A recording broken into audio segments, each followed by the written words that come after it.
सबों को यीशु सहाय। आइए हम बाइबल की एक छोटी कहानी को सुनेंगे एलिशा के बारे में। हाँ, मान लीजिए एक बच्चे की मौत हो जाती है।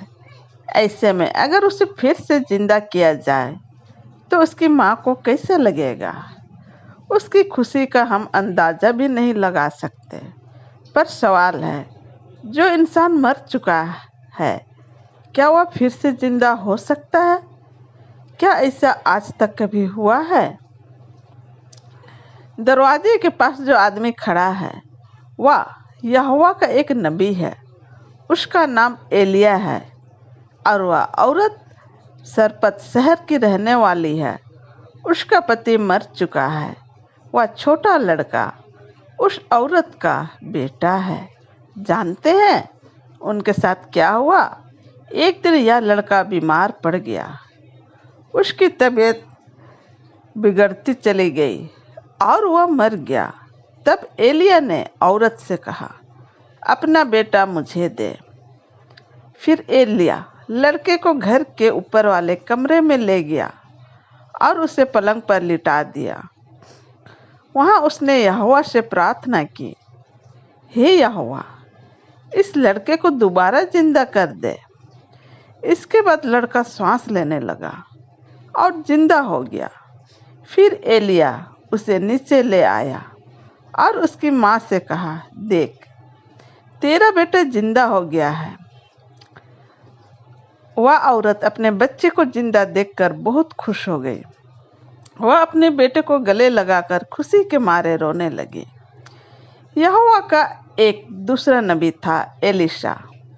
वह पहले एलिया का सेवक था। बाद में यहोवा ने एलिशा को भी चमत्कार करने की ताकत दी। एक बार एलिशा सुनेम शहर को गया। वहाँ एक औरत और उसका पति उसकी अच्छी खातिर करते थे। कुछ समय बाद उस औरत के एक बेटा हुआ।